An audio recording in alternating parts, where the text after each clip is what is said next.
हा फ्रेंड्स, बऱ्याच विद्यार्थ्यांच्या अजून सुट्ट्या सुरू आहेत. ते हॉलिडे एन्जॉय करतायत. अजून काही कॉलेज लगेच सुरू होत नाही. अजून तर रिझल्ट लागायचा बाकी 10वी-12वीचा. त्याच्यानंतर तुमची ॲडमिशन प्रोसेस सुरू होईल. दॅट मीन्स तुमच्याकडे अजून 1-2 महिने तरी आरामात आहेत. पण हा वेळ तुम्हाला यूज करायचा मित्रांनो. हा वेळ तुम्हाला यूज करायचा तुमच्या स्किल्सवर फोकस करण्यासाठी.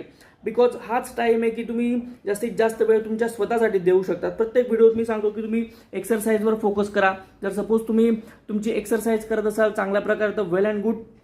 त्याचप्रमाणे तुम्हाला कम्प्युटर रिगार्डिंग कोर्स काय करता येतील. जसं बेसिक कम्प्युटर तर सगळ्यांनाच येतात, पण जर सपोज तुम्ही लँग्वेज रिलेटेड कोर्स केले, C++ हे बेसिक कोर्स तुम्ही केले, किंवा तुम्हाला डिझाईनमध्ये इंटरेस्ट असेल तर तुम्ही कोरल ड्रॉ, फोटोशॉप यासारखे कोर्स करून याच्यात नंतर तुम्हाला फायदा होणार आहे. हे कोर्स 1 ते 2 महिन्याचेच असतात, जास्त फी नसते, पण याचा फायदा तुम्हाला नंतर होणार आहे. तो फायदा कसा होणार आहे हे पण मी तुम्हाला एक्सप्लेन करणार आहे एक फुल व्हिडिओमध्ये.